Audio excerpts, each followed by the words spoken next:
E as igrejas, muitas igrejas neopentecostais vêm servindo de lavanderia para o dinheiro da corrupção. Eduardo Cunha, que foi presidente dessa casa, se encontra na prisão, foi condenado, foi preso e perdeu seu mandato por lavagem de dinheiro em igrejas evangélicas. Usava o nome de razões sociais e domínios públicos de igrejas, né? Usava o nome de Jesus, jesus.com. Há, por exemplo, hoje, narcotraficantes convertidos agindo em consonância com pastores, expulsando pessoas de religiões de matriz africana de comunidades do Rio de Janeiro, por exemplo, né? Mas a Igreja Católica vem servindo de abrigo de pedófilos.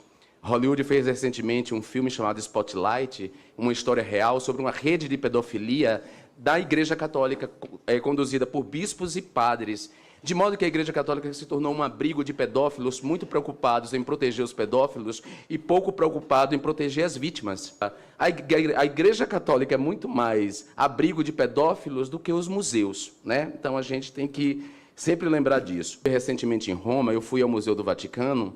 Há obras estarrecedoras, se a gente for pensar nas obras e interpretá-las do ponto de vista dos ignorantes que foram para a porta do Santander fechar a exposição Quia Museu. Há obras estarrecedoras, não só porque representam a nudez, o nu, e há muito nu nas obras do Vaticano, inclusive na famosa Capela Sistina, pintada por Michelangelo, há vários nus lá, e eu vi durante a exposição, durante a visita, várias crianças levadas por seus pais olhando aquelas obras de arte sacra e beleza. Além dessas obras, né, dessa nudez, há representações estarrecedoras do martírio de santos, né, e mártires, me perdoe aí a redundância, martírio, mártires, mas que representa degolas, pessoas estripadas, pessoas crucificadas, pessoas degoladas, ou seja, uma violência obscena praticada pela humanidade, representada pelas artes. E o papel das artes sempre foi esse: representar os nossos claros e escuros, fazer a gente refletir sobre o escuro que há em nós. Esse é o papel das artes, né? A gente vai ver, inclusive, pastor chutando santa, como aconteceu de pastor aparecer no programa de televisão chutando a imagem de Nossa Senhora Aparecida. Entretanto, ninguém organizou manifestações na porta de igrejas neopentecostais por atentar contra a liberdade de crença garantida na Constituição. Tampouco ninguém foi organizar na porta das igrejas católicas protestos pelo fato da Igreja Católica abrigar pedófilos que estão em autoridades como padres e como bispos. Não. Os judeus, o povo judeu não acredita que Jesus é o Filho de Deus, é o Messias. E por isso mesmo os judeus foram demonizados e perseguidos ao longo da história, né? Aliás, a Igreja Católica também pediu desculpas à comunidade judaica por ter colaborado com o antissemitismo que afeta a comunidade judaica. Esse antissemitismo é terrível, que perdura até hoje nos grupos neonazistas. É importante lembrar que tanto a Igreja Católica quanto as igrejas neopentecostais proferem dos seus púlpitos discursos de ódio contra a comunidade LGBT, desumanizando essa comunidade, utilizando trechos do Levítico e usando trechos da carta de Paulo aos Romanos, que são narrativas milenares e que pertencem a uma religião para justificar a disseminação do ódio e a desumanização dessa comunidade. Eu, sinceramente, não vejo beleza nenhuma na pedofilia praticada por padres e bispos. Não vejo beleza nenhuma no fato da Igreja Católica proteger pedófilos e um pouco se preocupar com as vítimas, a ponto das vítimas criarem hoje uma rede mundial de denúncia. Não há beleza nenhuma nisso. Para mim, há beleza no quadro de Adriana Varejão. E, para mim, não há beleza nenhuma no martírio de Santa Teresinha, no quadro que representa o martírio de Santa Teresinha, que os seios dela são cortados e extirpados ali, na representação. Então, me parece que é muito mais uma cortina de fumaça para esconder os crimes de um governo corrupto, para chamar a atenção da população para algo que não é relevante, enquanto os direitos trabalhistas são afetados, enquanto o trabalho análogo à escravidão, há uma tentativa de legalização do trabalho análogo à escravidão. E, aliás, eu acho curioso que as criancinhas, essas pessoas que estavam contra o Quia Museu, estejam preocupadas demais com as criancinhas naquele momento, mas fechem os vidros dos seus carros para as dezenas, para as centenas de milhares de crianças nesse país que estão vendendo nas ruas na infância abandonada. Pronto. Obrigado. Queria, inicialmente,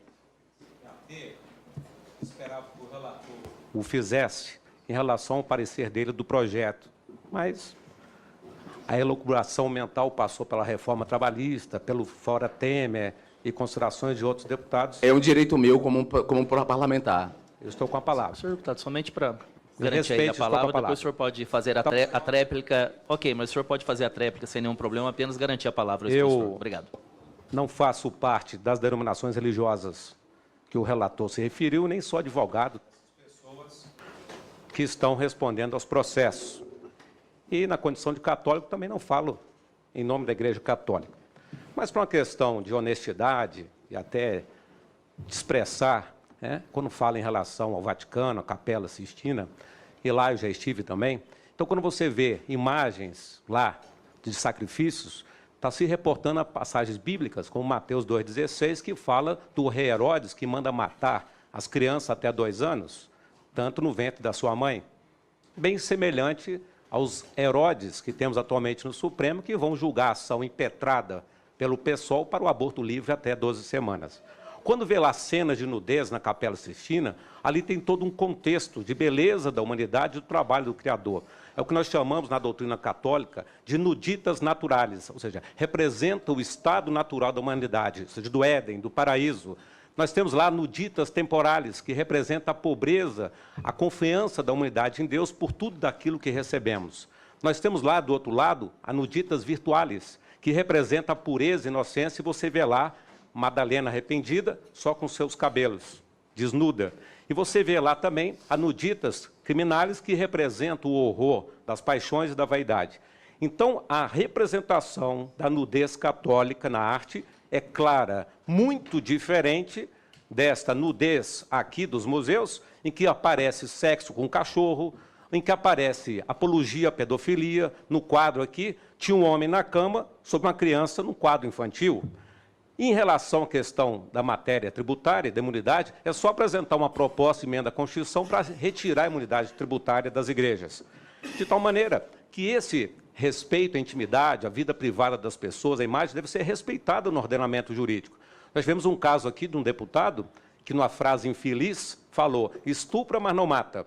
E aí um famoso cartunista fez lá um desenho publicado num jornal em que aparece uma pessoa, violentando esse deputado. E ele entrou com a ação na justiça e ganhou, independente da frase que ele tenha falado, porque a Constituição prevê a intimidade, a vida privada das pessoas. E lembrando que também ninguém é obrigado a ser católico, mas aqueles que o são devem seguir as regras. Aqueles que não são católicos, não sei porque se incomodam tanto conosco.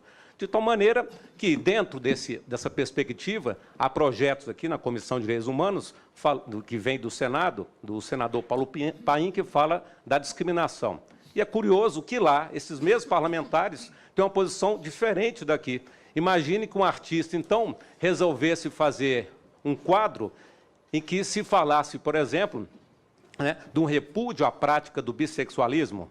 Será que essas pessoas teriam essa mesma veemência para que não pudesse censurar o quadro? Ou, neste caso, seria homofobia, lesbofobia, etc. De tal sorte que, muitas vezes, são 2 pesos e 2 medidas. E eu não falo na condição de católico, eu falo na condição de cidadão, de contribuinte, porque a maioria dessas obras, dessas peças, são patrocinadas com dinheiro público.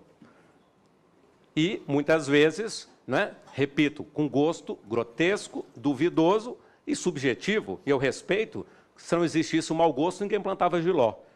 Agora, o que não pode ser aceito é que essas obras ultrajem o sentimento católico.